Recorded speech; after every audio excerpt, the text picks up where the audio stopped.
Welcome back to another episode of the Body and Mind Strong podcast. My name is Renee, your host and integrated fitness coach. My mission with Body and Mind Strong is to help you achieve your health and fitness goals and maintain long-term success by giving you the proper tools through online fitness training and behavioral coaching. We're rolling along in our episode 34 today, and I'm so excited about today's episode. I finally get to do an interview. Today, I'll be interviewing Lisa Swanson with Body and Soul Coaching. Lisa is a certified ACE personal trainer, a health coach with a specialization in the female metabolism, and an orthopedic exercise specialist with over 35 years of experience in the industry. What really caught my eye with Lisa when I was doing my research is her focus on working with women over 50 years young who are dealing with health and fitness during menopause. Empowering women to reach their goals and truly thrive in midlife is her number one passion. With her online program, Metabolic Design, she uses her unique approach to teach women not only how to get in shape, but to stay there for good and transform their lifestyles to one that supports long-term success and healthy living. Okay, enough about my intro. Let's bring Lisa on so she can tell you even more about herself. Side note, we actually did the interview earlier today and she brought a lot of great information to the table. So I think you guys are really going to like this episode. So now, without further ado, all right, we are on. Hello, Lisa. How are you doing today? I am doing great, Renee. Thank you so much for having me here today. Yes, I am so excited for this. I am I'm definitely excited for this because it's been so long since I've interviewed, and just talking with you about health and fitness is great. I love it. All right. So, Lisa, I've already kind of did your intro, but I wanted you to talk a little bit more about yourself and just kind of let everybody know. So tell us a little bit about what you do with Body and Soul Coaching.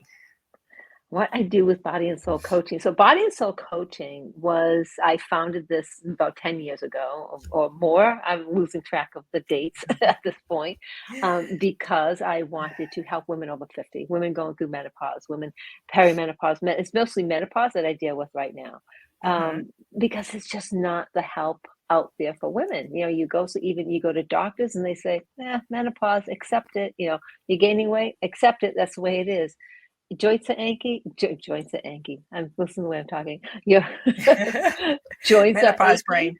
brain. There's menopause brain, right? Menopause yes. brain. Joints are achy. Not being able to sleep. All these things in there, and you typically get a shrug or, oh, that's menopause.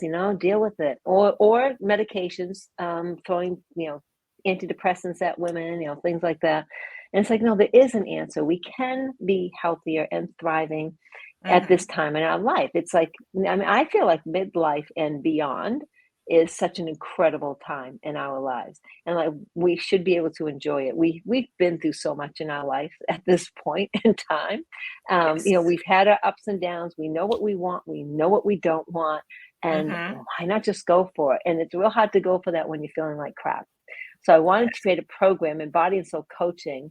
I call it my Metabolic Design series, right? My main is Metabolic Design, excuse me, which focuses on my three main pillars. One being habit-based nutrition. I don't believe in diets. I will not give anybody a diet. I will not give anybody a meal plan. I want them to learn how to eat in a way that's right for their body. And I'll go, well, just tell me what to eat, Lisa. I'll just do what you say. It's like, sure, that'd be great, but what would you learn? I'm not going to empower you with anything if I just say, eat this. Or if I say, eat like me, right? That's not going to help. First, I tell people I'm vegan. I don't expect my clients to be vegan. I would say maybe a quarter of them are. But it's a personal decision. And our lifestyles are personal decisions. And we need to decide what is it we're going to do to get to where we want to go. They have to be in alignment. So I help people figure that out. And it's to say, well, I want to go out and, I want to have a drink every single night or have drinks every night. I'll say, okay, but that's not in alignment with your goal. What are you going to do? There's not a right or wrong answer, right? But you need to make a decision on what's going to get you. There's certain things that are going to get somebody to their goal, and they've got to be ready, willing, and able to do that in a way that aligns with their lifestyle. So that's what I'm all about for nutrition. That's what it has to be. I'm going to tell people honestly what they need to get there. And if they're doing something that's not going to get there, I'm going to have to point it out gently. Say that's not going to do it. So what do you want to do from here so we can make the decision to move forward?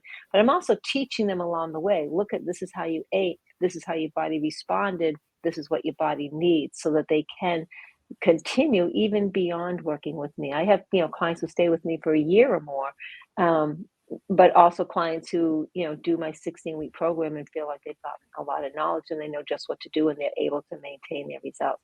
And a lot of it comes from that nutrition approach of the habits Yes. of modification, the lifestyle, sustainability. The next part of go ahead. Yeah, I'm sorry about that. But yeah, I'm totally for that as well. In fact, one of my next podcasts coming out, I'm talking about insight and awareness when it comes to your nutrition and your foods, and paying attention to not what's working for you, not what other people are telling you that you should be eating. Like a diet that may be working for your best friend may not work for you. So it's kind of listening to how your body's responding. And I don't know about you, but as I've gotten into menopause, just my body's responding differently to different things. And I've noticed that I can't take alcohol like I used to. And I didn't realize that was a menopause thing. And I had an GYN point that out. I'm like, oh, that makes sense why my body is not feeling good after alcohol anymore. Yeah. So Isn't it funny how the list of what menopause affects grows every year? Like, they'll say, here are these 10 menopausal symptoms. The next year, there's 20 symptoms. Now here's 100 different symptoms and side effects of menopause. It's like it grows. It is. That's menopause too? Yeah. It's interesting. Yeah. Cause I'm like, I have one symptom. I'm like, I just thought I was the oddball out. And it turns out like 50% of the women have it. And I'm like, why wasn't this talked about before? I don't understand this. There's so much to this. I'm like, so I'm not really crazy. You're not. We're not crazy. There is a lot going on out there with menopause, and women need to know about it, right? So they don't feel like that, so that they can be empowered to say, okay, this is what's going on. But I know that if I balance my nutrition, I can balance my hormones. I balance my nutrition and my hormones, and I work with the right stress levels, I can balance out my metabolism. I tend to say balance out and make my metabolism flexible, then boost my metabolism, because it's not really boosting metabolism, it's working with it. But you do all those things, and a lot of those signs and symptoms start going away. We just need to learn how to take care of ourselves properly. Definitely. Right? And I've noticed, like, I was one of those that I was blaming menopause for my weight gain. And finally this year I did a lot of changes, and I've dropped like 22 pounds in this past year just by changing, just by changing the way I'm eating. And there was a couple months that I fell off that way of eating that I found for me that worked. And I started having more struggles and more issues. And then I went back to the foods that were working, and just feeling better overall, like just physically and mentally, like I'm normal, like just feeling normal, really. Yeah, I think when women feel like, excuse me, women feel like, wow, I feel like me again. I'm comfortable in my skin now. I'm not just, that feeling. It's just, it's nutrition. I mean, there's more to it than nutrition. Like, we have the whole workout aspect of it as well. Definitely. Because a lot of women don't know how to work out when it comes to menopause. They're out there doing spin classes 7 days a week. They're doing weight training, some weight training, but typically it's spin classes, cardio, group classes, and they're not stressing their muscles the way that they need to, and they're not giving their bodies the rest that they need to. It's like, when you think about it, we're getting older. Our cells are turning over at a slower rate. We're not sleeping as well. Our bodies can't handle that same amount of intense exercise that we did in our 20s and 30s, and maybe a little bit into 40s. We need to scale that back. And I think the go-to is typically, I'll do cardio. I want to lose weight, I'm going to do cardio. Cardio burns fat. Cardio burns calories. Well, yes and no. It's not going to burn that much more. Our bodies will actually adjust. Like, I don't know if you know this. You probably do, Renee. When you're doing a lot of cardio and you're burning a lot of calories through cardio, and you're getting that energy out, right?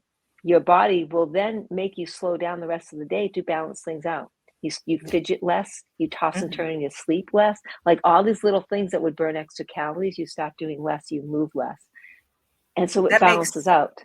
Yeah, that makes definitely perfect sense too. Because that I once heard this analogy, our bodies are built like a Prius, because they're built to conserve our energy, but we want our bodies to be like a 1970 Chevy or something that's just Right, blowing right. out all the gas, right? And just burning all those calories off. But our bodies always try to adapt to maintain it. And it makes Exactly. sense. It's built to keep us alive. And if we're constantly burning Hmm. calories and fat, we're going to die because we're going to run out of like fat and everything, Exactly. right? So our bodies are built to keep us going and alive. Yeah. Right, right, and part of that is teaching in body and soul coaching. What I do is I teach women how to work out in a Hmm. way that is going to help build muscle, to keep you burning body fat, to build the muscle that because you have to hold on to it because we're losing so much of it.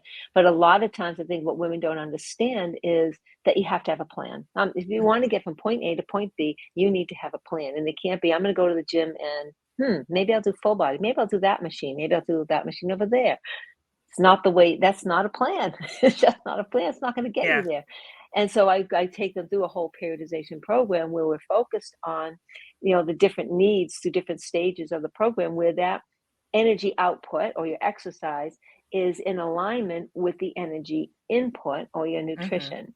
So a lot of times people say, well, I'm going to, and you probably hear this all the time, I'm just going to eat less and exercise more, right? And I'll lose weight. And then they say, oh my gosh, it's not working. I better eat even less. That doesn't work. I'll Definitely. exercise more. So it starts Hmm. going eat less, eat more, exercise more. And they get this big gap and that big stress that our body says, no, forget it. We're going to conserve everything now. And we're just going to hold on to that body fat. And Hmm. and the muscle's just going to keep slipping away because sarcopenia, that's what happens as we get older. We start losing muscle and that accelerates. So, all right. So now you need to, okay, so what's the solution that I can not only save my muscle, but build it, right? You have to have the right type of plan that doesn't over exercise you, but at the same time, this is a balancing act, at the Hmm. same time, stresses your body enough so that you can elicit change. Because if you don't put stress on the body and get some cortisol going during those exercises, you're not going to Yeah. build muscle. The trick is get that cortisol up, work those muscles hard, get that cortisol back down again and rest. Have some time off, get some sleep. So I think that's this part two, I would say, or the second pillar of body and soul coaching is the habit nutrition and the periodization and progressive overload for your strength training. And then we sprinkle in cardio depending on the client, right? Too Hmm. much stress, let's take that cardio away. Don't have too much stress, okay, maybe you can add some in. I mean, you want enough to keep your heart strong, right? But we Yes. don't want to look at it as, oh, this is how I'm going to lose weight. Exercise is not for weight loss. Nutrition is for weight loss. Exercise is for helping you maintain that weight loss and to keep your body strong and healthy and Hmm. maintaining your muscle. Definitely. That's what I believe. Yeah, and it's huge. Like, and just the building of the muscle mass. And I know it's coming around because when I started strength training like 20, 25 years ago, I was like the only woman in the free weight section. So I have learned how to strut in like a queen into the free weights, which is I'm trying to teach other Awesome. women this. It is because and then working with like I'm a contractor with military. So for years I've worked out in military gyms, and especially army. It's mainly guys, right? So I've had to learn just to you strut in, you make your space. It doesn't matter that they're younger and they're stronger. But what I've noticed, what was it last year? I was at Planet Fitness working out, and I looked up in the free weight section and it was all women. And I was like, and I wanted to start being like, hey, like making noise because I was like, I have never seen that before because normally it's always men that I see in Right. there. So it's definitely coming around where women that it's okay to work out, but I'm still Mhm. running into my clients that are hesitant to go to the strength training areas. And I'm Right. a huge, like, even with my coaching clients, and especially like when I work with my therapy clients, I'm a huge for strength training for women because one, it's a great outlet, it's stress management, it's self Mhm. care, you're taking care of yourself, it's confidence booster. So like Right. with a lot of women I'm working with, I don't care what age, it gets you going. And then with my younger ones, I really push the strength training because you're building this muscle mass before getting into menopause stage, which is giving you a good foundation. And like Yeah. you said, how we start to lose our muscle mass. Well, as we lose the muscle mass, we increase the chances of osteoporosis. So having that muscle Mhm. mass really helps protect the bones. And so I'm big on like everything you said about strength training. I'm with you on that one. Yeah, So, it's so important. And I'll even look back on clients over the years, and the ones who had the most dramatic results were the ones mhm. who really followed through with the strength training. Not only follow through with the strength training, I should take that a little bit further, are the ones who understood that you needed to lift to failure. It's like Mhm. you can't just pick up a weight and say, okay, I'll do this bicep curl with 5 pounds 15 times and I'm done, when you could have probably done 30 more repetitions. And I keep telling them, no, you have to work to muscle failure. You need to stress that muscle to push it a little bit past its limit so that it will change, so that it will grow, so it can get stronger. And I think the women who really focus on the strength along with that are the ones who like lose all these inches. Like they all lose weight. And the ones who have the dramatic inch loss are the ones that focus on the strength training. It's interesting you said that because I came to a realization, what was it, 2 days ago? Um, when I started back into my strength training, because before COVID, I was on the road because I wanted to do like a stage competition, right? So I was eating healthy or was fit. COVID happened, and just all that Yeah. just shot. It was gone, right? So I gained like 30 some pounds over COVID. So as I'm getting back into things, I'm taking it slow. I'm like, okay, I'm dropping this weight. I'm gaining some of my muscles. I'm seeing my shoulders start to pop out. So let's keep kind of pushing it. And I slowly started pushing the weights because I didn't want to go too hard, because I know with my joints, I wanted to be careful and not do Yes. another injury.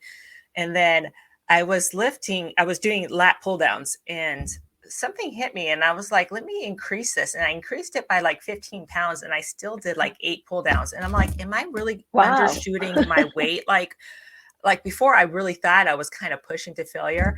And so then because I nearly started lifting like 55, 60, 70, 75. Finally, I stuck it on 100 and I did one. And I'm like, why am I undershooting my back now? I'm like, I can definitely start pushing up, because I think it's Yeah. where we feel like we are lifting heavy, but we're not paying that much attention. We can actually lift heavier than we really think we can. Yes, I think Yeah. that's so true of so many people. And there's two sides to this. So I had one client, this is when I used to see people in person, I don't anymore. And she's telling me she does her bent over rows and what she does. And it's like, when you ask people what they do to work out, I do 3 sets of 12, when they answer that, they're just picking up any weight and just doing 12 reps and putting it down. It's like, it's not quite how it works. It's a little bit different than that. And so I was in person with her. I said, okay, let me see you do your 12. And she did her 12 repetitions with her 12 pounds. I go, do another one, have saying that. And she kept doing more. And I think at 25, I finally said, okay, stop. And I said, now rest. And I gave her 15 and she still did 25. Had her rest. I gave her 20. She still did 20. Brought her up to 25 or 30 pounds, where she finally got to the point where she was reaching muscle fatigue or failure by Yeah. 15 repetitions. And all that time, she'd been using 12 pounds. There's a big difference, right? When you've got 1 pound, right? Going from 12 pounds all the way up to that. And it's like, that's amazing. Then you have the other people who have been working out for a long time. This is the flip side of it. They've been working out for a long time. Their joints are achy. They're trying to push through heavy weights. And you try to say, you know what? Let's drop your weights back. And they're like, no, Oh, I can't definitely. do that. Yeah. Right. And it's like, well, you want to kill your joints? There's some healing that needs to go on here. You haven't rested enough. We want to bring those weights back and do higher repetitions. Doesn't mean you're going to lose muscle. Right now, you're pushing through these aching joints and everything. We want to be kind to them. So let's bring those weights back a little bit so that we can build that back up. And then they return to heavy weights and like, oh, my joints don't hurt anymore. It's like, yeah, you listen to your Definitely. And body. like I was of that same mentality of kind of pushing through it until I saw something a while ago, and so I backed off, especially on my shoulders, because I'm having issues like with one of my elbows. And so I backed off from the weight and I slowed it down. Like I slowed down the whole motion, and Yeah, it just, the burning, you still get the burning. Like you don't have to go you heavy to do. get the burning. You change the pace of it as well, or you shoot up and you slowly bring it back down, like, or you hold it, and Exactly. you could definitely, there's, Exactly. Oh my gosh. I just did this with because I was having some pains as well and going, okay, so what should I do here? So what do I tell my clients to do? Because I mean, I think we're both probably guilty of not doing what we tell our clients to do. yeah, And I yes, just said, okay, guilty. I'm gonna lighten up my weights. Let me bring that down. issues. Again, that's something about the elbows. It must be something we did when we were growing up with our weights that we didn't do right. Well, those elbows hurt or our shoulders aren't quite right. I said, I'm going to lighten up on my back. I did a back and chest workout and I lightened up on all of the weights. And I was doing my chest press and I took off maybe 15 pounds off of my normal chest press and then brought the weight like all the way down, the barbell, all the way down to my chest. Not much of a chest, so it goes way down. Right, so this big, huge stretch as I came up. And I only got through 10 repetitions. And I was like, oh my gosh, because I went very slow and very methodically through it. And that huge pull coming down, it's like, oh my goodness. So I've been missing part of my range of motion while I've been struggling through those heavier weights, which what's that going to happen?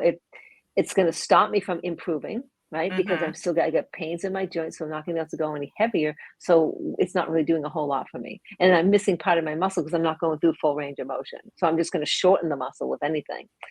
So I'm just like, wow, this is a really important lesson that people need to learn. Yes, women need strength training. Yes, women need to lift heavy, but you also have to take care of those joints and make sure you're not lifting heavy until your body's ready for it. Right. Yeah. And my definitely. first phase of my program is called mobilization stabilization, where I purposely don't want them going below 15 repetitions and keeping the weight light enough that they can do that so we can get through full range before I start increasing any weight on them. Really makes a big difference. Yeah, and I think two comments, if I can remember both of them. First, that is definitely important to start slow and light in the beginning so you can make sure you have the right form as you're exercising. Because I think when you first start, you start too heavy, form tends to start taking a back seat. So starting in the beginning like that, starting slower, gain that full range of motion. That's the second thought. Range of motion's huge. I don't think people pay much attention to that. And it is important to have the full range of motion and velocity. Like when you pick up the speed, you're using momentum. And so you're not lifting that weight. You're laying momentum to help you with that. And so or other parts of your body, right? The bicep curl where they jerk their back. It's like, yes. You didn't really use your bicep on that. Yeah, that's so common. But I think so like having that nutrition, having that fitness part in place. And the third part, which I know we're both like totally on the same page with this one, it's the mindset part. We really work a lot on how do we navigate these roadblocks that that are in our lives, whether they're circumstantial. Like I have a busy schedule. I am a mother and I have a business, or I'm working full time, and I have elderly parents. I see a lot of that sandwich generation, elderly parents, kids in college, trying to figure out your retirement while you're still trying to get kids through. Like a lot of that goes on in this generation, more so than previous generations, and trying to navigate that and fit in time for yourself, because I think women can feel a little guilty about taking time for themselves. It's like, no, I'm here to help others, which is a wonderful, glorious, compassionate thing to do, being a human being who wants to help others. But if you keep giving, there's not going to be anything left for you. You do need to take care of yourself and honor yourself. I think it's important to everybody else in our lives, in any relationship we have, that's important to know that we are important, just as important as they are. Right? There's that aspect of it. But then there's also the mindset roadblocks. There's the I'm not good enough. I'm afraid I'm going to fail. I am not a healthy person, having the identity of I'm an overweight, older female, and it's impossible for me to get into shape. Having these thoughts in our head, or letting fear take over, whether it's overwhelm, procrastination, the all or nothing approach, like all of these different things. And I know I'm spewing a whole bunch out there, but these are all different topics that we hit on during our coaching calls to make sure it's like, okay, we need to discuss this, because when you can take care of those, navigating the roadblock, that nutrition and fitness becomes so much easier to follow through with and be consistent with. Right? The pillars of coaching: consistency, commitment, and communication. And that consistency part has to happen. And it can't when you get all these blocks, all these walls built up around you. Yes, definitely. And actually, back to when you're talking about taking care of yourself, I've actually coined the term mom syndrome with that. And I saw that a lot when I was doing integrated behavior health, which I was working in a doctor's office with the doctors and the patients on like the whole mind-body connection, like diabetes, high blood pressure, stress, anxiety, depression. And what I saw was women having more health issues because they were so focused on taking care of the family. And some of the cultures I worked with, that was a big part of the culture. The women took care of the families, but they start struggling health wise because they were so focused on everyone else. So we really had to work on balancing it. So I coined it mom term because I saw all the mothers go through it. Like, I'm like, okay, you need to pull back. You can't take care of them if you're not taking care of yourself. And Right. yeah, definitely. So yeah, I was like, I need to find another name for it, but I'm like, I've called it mom syndrome for like 20 years now. That's not bad. That's not bad. But because it's true. Yeah. It's so very true. And I think when and it's so important to our children that especially well, I shouldn't say especially our daughters, because it is just important for young men to see that their mothers are important and that they take care Mhm. of themselves, because they're going to be maybe one day be a partner to somebody else, and they need to know that their partner is just as important if it's a female partner. Mhm. Well, either way, it's important, but especially women, just because we struggle so much with that. And our daughters need to know that they are important. Mhm. Right, and if they see mom never taking care of herself, what are they gonna do? They're gonna grow up to do the same thing we do, and then it perpetuates the whole thing. Yes. So if they can see that, no, mom does take care of, oh, wow, mom gets up and meditates every morning. Mom takes an hour off from her family and goes out. I can remember my mother when I was young. I'm a very liberal mother. Like she started the civil rights office in our town. She was Mhm. a very liberal woman and very pro feminism. So I was lucky to grow up with that strength. And I had three other sisters and three brothers. So lots of diversity in my family with personalities and all. But she was very much into you not just you taking care of yourself, but knowing that you're strong. You're a female and Mhm. you're strong and you can take care of yourself, and you need to be doing that. And it was pushed so much in my family. At one point when I was young, I was like, "I don't wanna hear it anymore." But of course, you then take that on as you grow up, and I know there was another point I was gonna make in there, and I can't remember what it was, but just being a woman who was, intelligent, taking care of a family, but also doing what she needed to do. She was an avid reader, she was, very intelligent, and she got involved with things in the community and did things that Mhm. she loved. That's important. Yeah, definitely. Um, I wrote down mindset for the second part of what I wanted to respond. Now I can't even remember what that was. Well, let's see. In mindset, Whatever. we We'll were see. talking about, let's see if it triggers you. Remember, we're talking different things in our mindset, which is our identity, right? Mhm. What's your own identity? Some people will come into this with the identity of, I am an overweight, unfit woman. And if you have that identity, no matter what you do to try to get into shape, you will sabotage yourself. Because you're still going to be thinking that. So you get to go out to exercise. Well, I'm not the type of person who exercises every day. So you have to start changing your identity. That's one part of it. Another Mhm. part is we could also be being blocked by fears of getting in shape. It could be the fear of failure, the fear of success, the fear of other people's opinions of us. And fear shows up in so many different ways that I have one coaching call that I talk about the 13 different ways resistance appears. And I can't remember them all right now, but just as a general, it can show up as overwhelm, procrastination. Um, what are some other ways fear shows up? Oh, those are only two showing up for me in my mind right now. But usually overwhelm, Yeah. procrastination, over planning. You think Avoidance. you're doing Yeah. things right. Yes, all of those things. Yeah. Just learning how to deal with those things to help you move forward. But yeah, mindset. It's like you got to deal with it. You have to deal Yep. with the mindset. It's the And I crappy know part of it.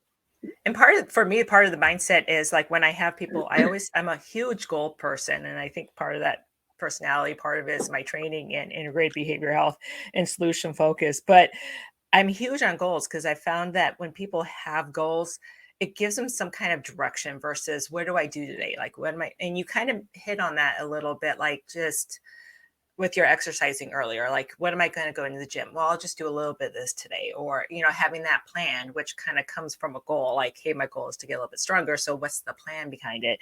But with the goals, I also have them define a why behind it. So why are you doing Mm, this? Why do you want to get healthier? Why do you want to do some self-care? Do you have a family you want to take care of? So you need to take care of yourself? Or do you just want, what is your why behind it? When I have clients that would be like, well, I want to be skinny, or I'm like, okay, we need to go a little deeper because that's not enough motivation. And right there. right. So I always, and that comes from the mindset is trying to have a mindset.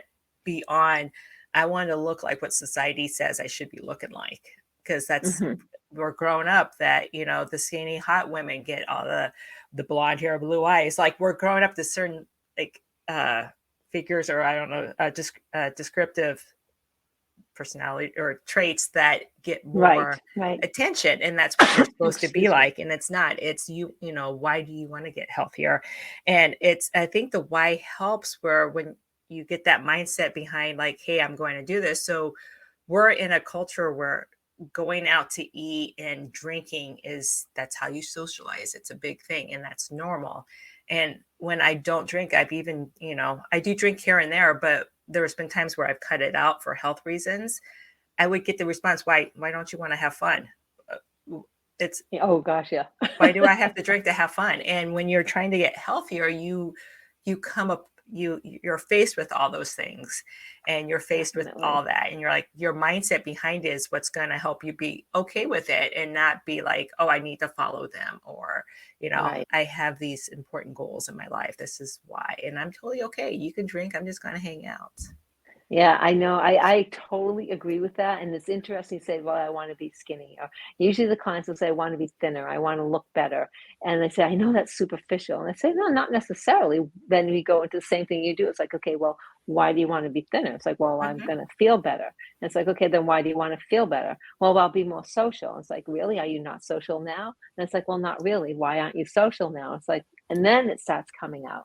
It's like, well, I've gained weight and I don't want my friends to judge me, right? So it's like, okay, so now you're worried about judgment. It's not just I want to be thinner. I don't want other people judging me because I've gained weight, because it's not accepted. And they're going to be talking about me. I mean, health will come into it too. I'll get into the health. It's like, well, I want to live a long, healthy life. And that's awesome too. But if you can get to that root of, I don't want to be judged by others because of how I look now you're getting into some pain points. Yes. Right? It's like, okay, so this is painful for you. So let's talk a little bit about that. And I think that's what you mean when you're talking about, like, let's get to that deeper thing. And then they can get to, okay, I'm going to get this way, and I want to look good, feel good, be healthier, and not feel judged by others, but also letting go of other people's judgments. Learning how to do that, I think, is really important, because honestly, if anybody's out there saying, I don't want to be judged either, I guarantee you they're not, because most people are too busy worrying about themselves to be worrying about what you're doing. They won't even remember what you wore the next day. Exactly. They're too worried about themselves. But Definitely. There is something true, though, right? There's that side, but there is something true, I think, in most people. They'll say, and I don't remember, probably know this better than me, Renee. It's like, in 7 seconds, people make a judgment about who you are. By looking at it. That's the first thing they do. They look at you and they judge you by what you're wearing, by how you're standing, all of that. They make a judgment. So, and I think that's an unconscious judgment. They're not sitting there sizing you up, thinking, oh, wow, she gained a lot of weight. It's just a judgment about you overall, I think, in that first 7 seconds. Yeah. It definitely makes sense. And it's like, back to being skinny, when I was really training to go on stage and just getting healthier, even to this day, I don't like to be called skinny. Because as when you're building muscles, you don't want to be skinny. You want to be lean, because I still want that muscle mass. And I've worked with a client we were kind of talking about weight a little bit, and she thinks I'm skinny, quote, skinny, and I'm 50 pounds heavier than she is. And she was like, in her mindset just kind of opened up. It goes back to mindset. She had her mindset around a specific, this is the number I need to be for my body, and not thinking about the health. It was very data oriented, and not about the physical, emotional, how am I feeling, all that stuff. And that just kind of opened up her mindset. I'm like, oh, so I can be heavier on the scale, but not look heavier.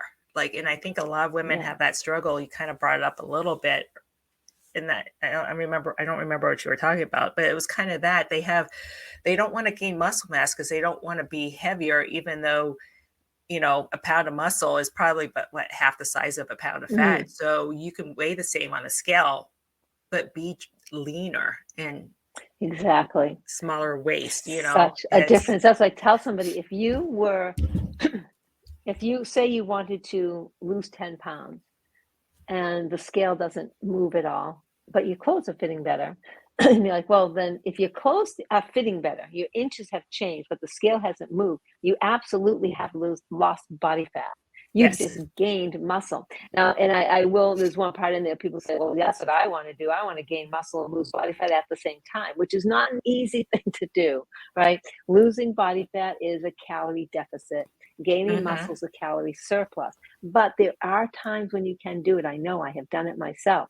It can happen if you have been away from training for a while, right? It can also happen if you have not been doing anything or you've been yo-yo dieting, right? A lot of times, this is a hard one to get people to do. When people come into the program and it's like, okay, I need to reverse diet this person. She's been dieting for so long. We need to reverse diet. And you start adding calories back in. And as you start adding calories back in, your body's like, oh my gosh, I've got fuel.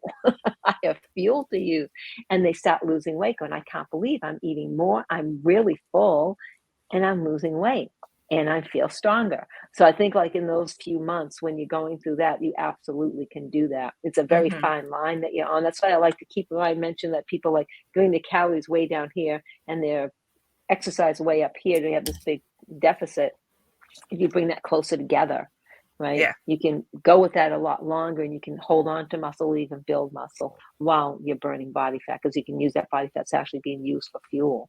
But yeah, it's amazing what you can do when it comes to making that shift in body composition. Then they start understanding, oh, I feel stronger. Wow, I feel really empowered. I carried my grocery bags and ran up the stairs and felt great. Like things like that. They're starting to feel so much stronger. And I think it makes them want to do more and move more in general, not just in the weight room. Yeah, and definitely. And that's part of like, I'm huge on that. When you're feeling like you run up the stairs, you're gaining help, you're feeling stronger. I want my clients to write that stuff down, because in a couple months, you're going to forget about that and not realize the progress you're making. So keeping kind of a log of like, hey, I'm feeling healthier, or hey, I've got more energy, or hey, look what I can do now. Or like those little things are momentum. They're big. Yeah. But sometimes we forget because they're little. Yeah, that's a good thing to have them write it down. I should do that. Have a non-scale victories, right? Yes. That they can write down each week. Yeah, that's a great idea. Oh, I like that, non-scale victories. There we go. Like Use that one. Awesome. All right. Let's see. I had a couple more questions, but I think we've talked about a lot of these. Because one of my next questions is like, what would you advise someone going through menopause that's wanting to try to lose some weight? And I think you pretty much tackled that. Is there anything you follow my three pillars? Yes. Follow my three pillars and you're there. Definitely. All right. Because I think that's definitely, how would you say, and I know we kind of touched a base on this a little bit about going back into strength training slower as we get older, but is there something specific like going into menopause that people can, like a tip that you can give someone going into menopause around strength training? I think the main thing is you have to, less is more. Less is more when it comes to menopause. I mean, I think you can probably reach a point where you can work out more, but not going back to working out, 7 days a week or 6 days a week, even like we used to. I mean, I do have times when I do that, but that's not all strength. I'm counting my strength and my cardio in that. But I think when somebody's first starting, you really want to get some gains. It's focusing on your sleep and your recovery, making sure that you have enough of both of those so that you do build muscle. Because those cells are going to take longer to rejuvenate. They're going to take longer to build. And when you're in the workout room, you have to remember you are not building your muscle while you're working out. You're breaking the muscle fibers down while you work out so that when you rest, they'll build up to be strong enough to do what you did. And if you don't give them enough rest in between, and then you're going to start breaking them down on top of a muscle that's already broken down. So it's just really important that you focus on that rest. Listen to your body, push it hard for a short period of time and get the rest that you need. And honestly, whether it was me or Renee or somebody else, having a coach that can help you through that will make a really big difference in your journey, being able to show you exactly how often do you need to rest. how many times should you be working out? So some of my clients it's twice a week, some other clients it's 4 times a week, because I really think it's individual. And I think definitely having a coach just gain a different perspective, because even though I'm a personal trainer, a certified personal trainer, I'm actually looking to get my own coach, because I need to get someone that Mhm. will get me out of like, I tend to do certain workouts over and over because they're my favorite. So I just don't even think about it. I just start Right, doing them, right. or I think I'm on the right path. But, like as a therapist, I always have my clients take themselves out of their situation and look at it from different angles, because when we're Mhm. in the middle of it, we think we're doing it right, or we think we're on top of something. And even as the personal trainer, I feel like I'm on top of it, but I'm pretty sure I'm missing something. So I need someone from the outside looking in, be like, oh, what are you doing? No, stop. Like, or hey, keep doing this, or Right. a different perspective with that. Yeah, So absolutely. I think I agree with you. It's such a difference to have a coach. When I competed before, I haven't competed since, my 40s. So I was 47. I was actually in perimenopause when I competed. And I had a coach for that. mhm. Changing my business over to online, had a coach for that. Another stage of growth in my business, had another coach for that. I really believe that having a coach can shorten that journey, that learning curve that you're Mhm. on. It makes a really big difference. It's hard to see what we're doing. Like, we both talked about this when we're on our own, working out, and it's just like, gosh, why isn't anything happening for me? Then you're like, oh, wait a minute. I'm doing what I tell my clients not to do. Like, I Yes. wasn't listening to my own advice, but it takes a while to see that. I think a Yes. coach comes in and they see it right away and they go, "No, no, no, no, don't do that." You know, that's not the way to get there. Well, it's funny because one of the questions I hate the most is someone asked me, "What would you tell your client?" I'm like, "Ah," because I know. I'm like, Yeah. why am I not listening to my own self? Like, um, but yeah, back to what you were talking about earlier about like your workouts, things have to change going into menopause. And I've actually found Mhm. that out by accident, because I started when I was going back into uh my pattern eating, like eating healthier, trying to get stronger this year, going into just the healthier lifestyle. I started doing the same thing I've always done, and I'm finding I cannot do that right now. Like, I always would go in, I do the cardio and then go do strength training, or I do strength training and then go do cardio right afterwards, and because I had this ritual, and I found that I can't do both anymore. Like, if I Right. do cardio, I'll do like a spin bike for like maybe 10, 15 minutes, and then I'll do some cardio. But I'm finding that I have to separate those two now, and my body's liking it better that I'm separating them, which is, Yeah, it's so important to listen to your body, right? yeah. It's so amazing. It makes such a difference. And I guess that's one of the biggest things is teaching people to listen to their body and then knowing what to do about it is Yes. important. It can't be like, oh, this isn't right. Because some people might be in that same situation you're in. It's like, why can't I do this? I have to maybe do more cardio or more strength training, or maybe I need to eat more protein, or maybe I have to eat, which a lot of them do, but or Mhm. more carbs, or whatever it is, they might be turning to the wrong thing and then frustrating themselves even more.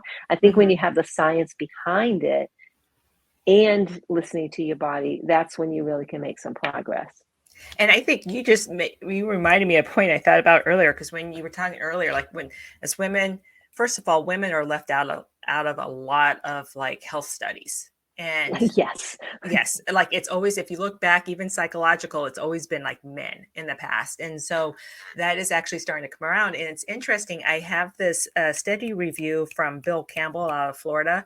And the study actually took women ages 50 to 80 years young, right?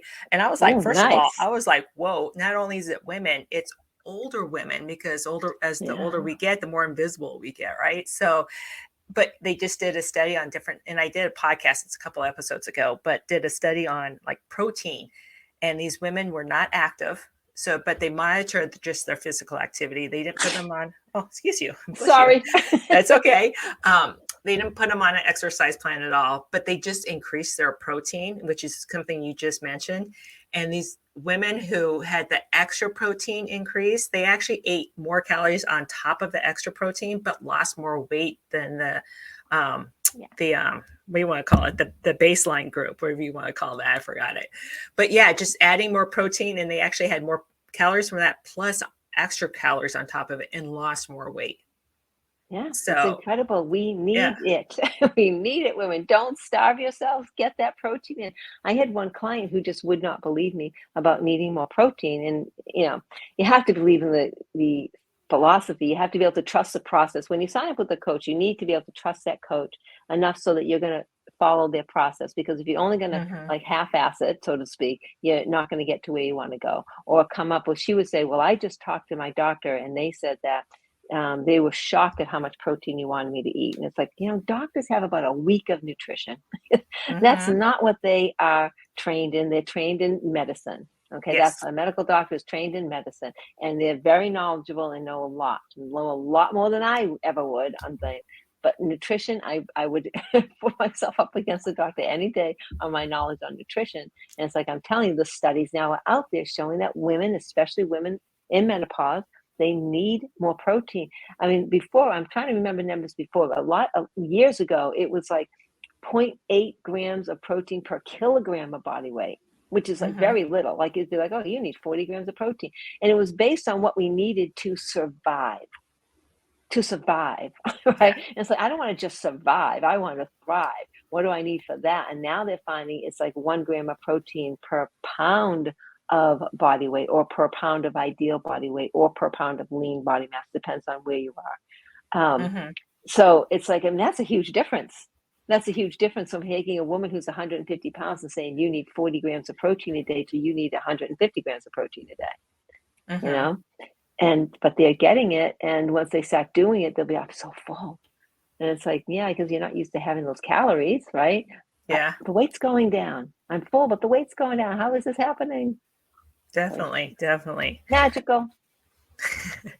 Awesome. All right. My final big question. What's one lesson the health and wellness business has taught you that you think everyone should learn at some point in their lives? Oh, that's a big question, Renee. Yes, it is. That's why I sent it to you early. I think that question, what I would say is periodization. I'm going to bring it down to periodization because people talk a lot about periodization when it comes to weight training. And I agree with that. I don't think you can constantly be trying to build muscle or constantly be trying to work on muscle endurance. I think you need to switch off what your focus is for certain periods. And I do this with my clients all the time. It's like this month was strength, it's strength. This month it's function. This month it is endurance, etc.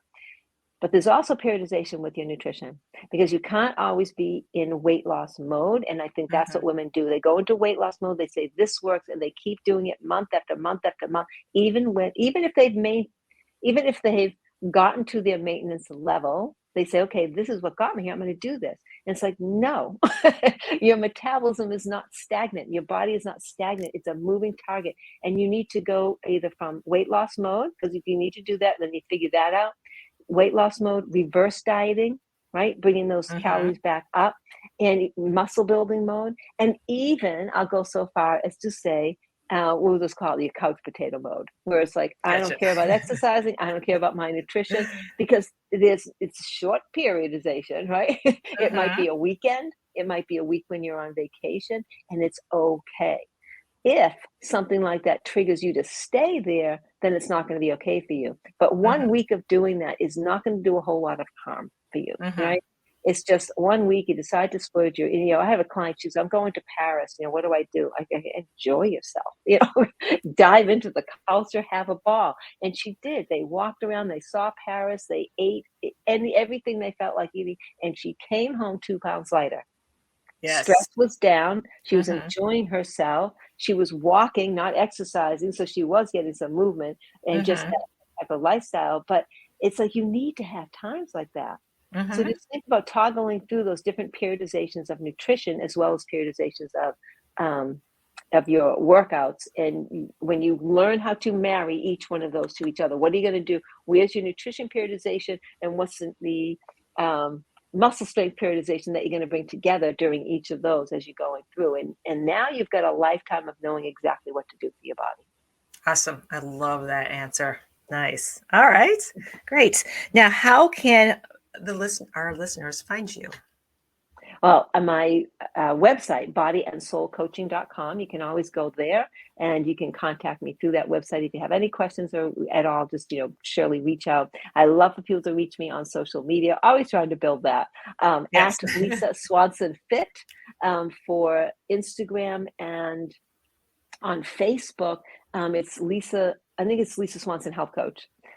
Go in there and you can find my Facebook group. But just reach out if you're interested in joining my Facebook group and having a conversation. I'm more than open to talking to anyone.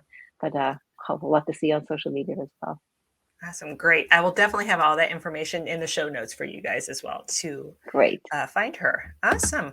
Well, thank you so much, Lisa. I've enjoyed this very much. Got to have you back because I definitely want to talk more about, you mentioned periodization and diet and nutrition. And Yes. I'm like, I've read studies on that. So that was something I'd love to, maybe next time we can talk a little bit more about.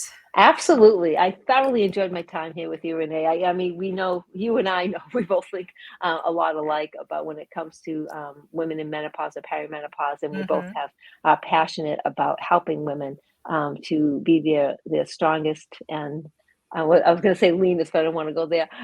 Their strongest, healthiest, most vibrant self that they can be beyond the 50s and 60s. Yes. Let's just take it right into the 90s.